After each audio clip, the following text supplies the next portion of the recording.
बिस्मिल्लाहिर्रहमानिर्रहीम।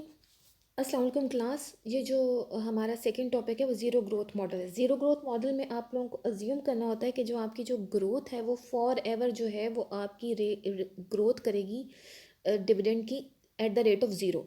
ठीक है, जो आपके पास आपने पहले कांस्टेंट ग्रोथ रेट पढ़ा था उसमें आपकी ज़ीरो नहीं थी, आपकी कांस्टेंट ही रहेगी। मतलब फॉर एग्जांपल एक 50 अगर आपकी ग्रोथ है तो वो 50 ही रहेगी। ठीक है, वो कॉन्स्टेंटली सेम ही आपका चलेगा।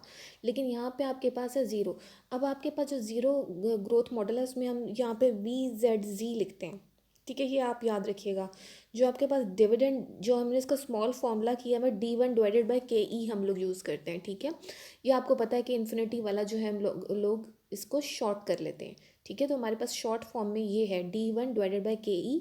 सो डिविडेंड पेड D1 हमारे पास क्या शो कर रहा है, dividend paid at time T1, और KE हमारे पास क्या है, इन्वेस्टर्स रिक्वायर्ड रिटर्न। ठीक है, हमारे पास जो रिक्वायर्ड रिटर्न है।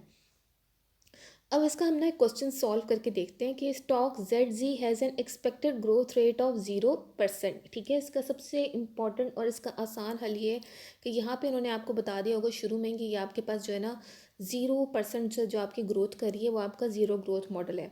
Each share of stock just received an annual $3.24 dividend per share. ठीक है, जो अब the appropriate discount rate is 15%। What is the value of the common stock. Actually इसके फॉर्मूले में और कांस्टेंट ग्रोथ में फॉर्मूले में सिर्फ एक ही सेम चीज़ है, लेकिन ये आप देखेंगे सिंपल वही कांस्टेंट ग्रोथ का फॉर्मूला है। ठीक है, D1 divided by KE minus zero.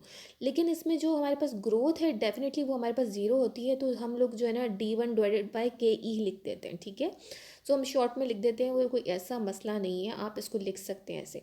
ठीक है, सो यहाँ पे आपके पास जो है ना आपने फॉर्मूला में वैल्यू पुट की और आपके पास आंसर आ गया। इसको आप ना खुद सॉल्व करके देखिएगा और मैं आपको क्वेश्चंस के कांस्टेंट ग्रोथ रेट के और ज़ीरो ग्रोथ मॉडल के भी सेंड करूँगी, वो भी आप चेक कर लिएगा।